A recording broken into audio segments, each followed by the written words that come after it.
Welcome to An Introduction to Differentiation. I am your host, Kathy Marks.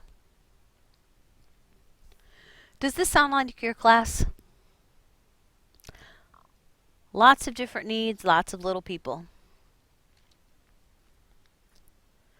Pause this video and take a minute to read this story and see if you can relate.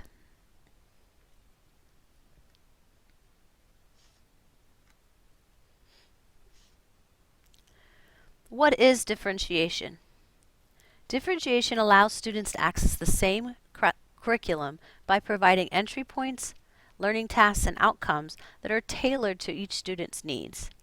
It's not a single strategy, but instead an approach to instruction that incorporates a variety of strategies. Differentiation is a process to maximize each student's growth and individual success by meeting each student where he or she is. It's an integration of constructivist learning theory, learning styles, and brain development with learner readiness, interests, and preferences. It also involves a learning environment and opportunities that exclude no child. Now, every teacher has differentiated their instruction in one way or another. How could we not? But we can make our classrooms more responsive to student needs by being systematic in our approach.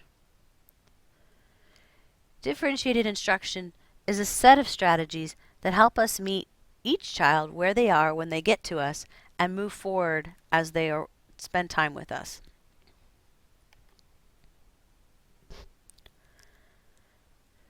So why should we differentiate? We all have diverse classrooms with a range of knowledge, abilities, interests, experience, language, culture, motivation, preferences, and the list goes on. In response to this, effective teachers learn to develop classroom routines that attend to variance in readiness, interests, and learning profile.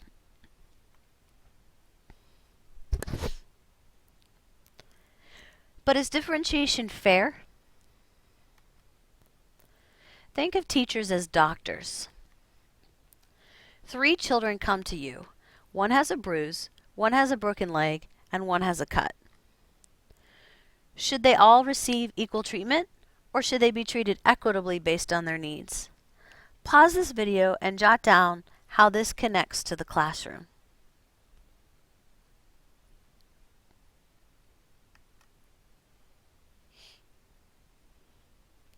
What does the research show?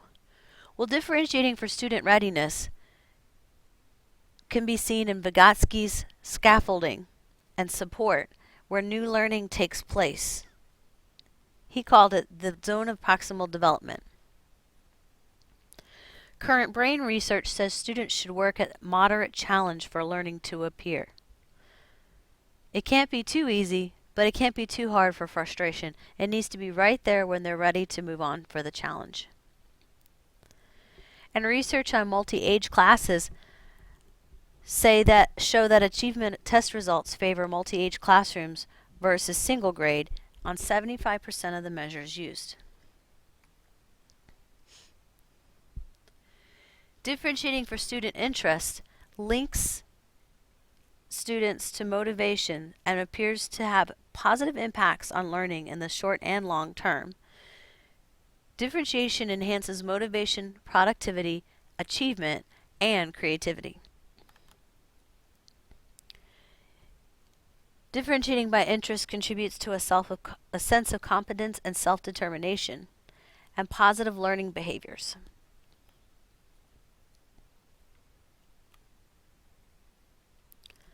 When we differentiate for student learning profiles, we're addressing the learning styles through flexible teaching, and it's shown to improve achievement and attitude. Learners at all levels will achieve better when instruction matches their preferences. And a growing body of research shows positive results for differentiated instruction in mixed ability classrooms. It benefits the students with disabilities as well as high abilities, and everyone in between.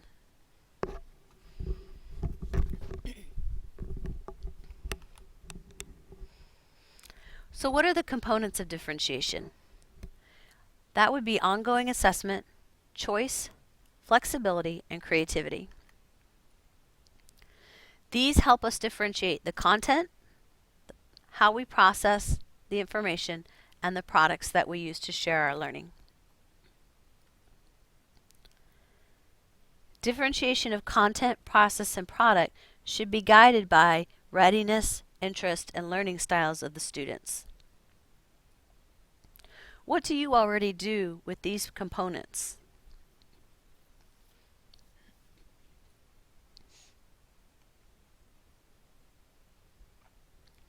Ongoing assessment is not just at the end of a unit. It's a way for us to modify our instruction tomorrow or even in the next 5 minutes based on the student's readiness for the ideas and skills being presented. Assessment might be a diagnostic, which is to pre-assess what they already know, formative, for us to adjust our instruction, or summative, which works on the final assessment of mastery. Another component is flexibility. Teachers and students actually work together in a variety of ways.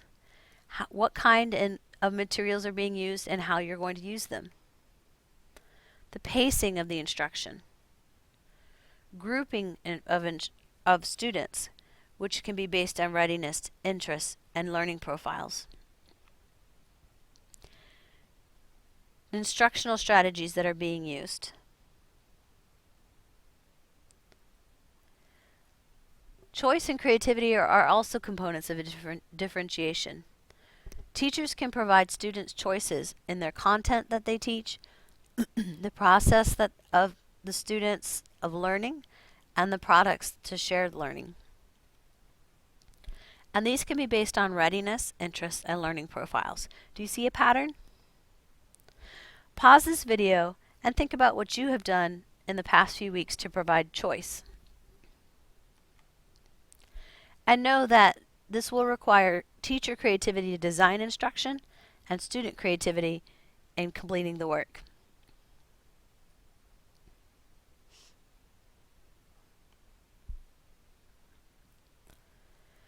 When differentiating content, we're thinking about what the students are learning. Content can be differentiated by adapting what is taught to the level that they need or the depth, and modifying how the students access their learning. Are they working independently, with partners, or with your help? Content can be differentiated in response to their readiness. Are they ready to move on? Their interest, what do they want to learn? Or their profiles that say how they want to learn it. You can also differentiate the process of learning, which is making sense of the information through different skills. Process is easiest when activities are interesting and ask for higher level thinking. Process can be differentiated by offering multiple ways of making sense of their information. And this would be in response, again, to student readiness, interest, and learning profiles. How do your students learn best, and are they ready for the next thing? When differentiating the product, you're looking at how they're showing their learning through thinking, applying, and demonstrating. Products can be differentiated by adapting the format, modifying the scaffolding needed to help them get through it. Products can be differentiated in response to readiness, interests, and learning profiles. Think of different ways that you have differentiated your products, your processes, and your content in the last few weeks.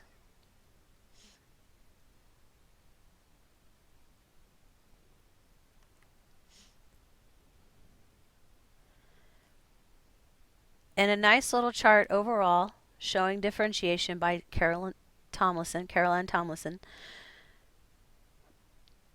We are guided by ongoing assessment, flexibility, choice, and creativity to differentiate content, process, and product according to student readiness, interests, and learning profiles.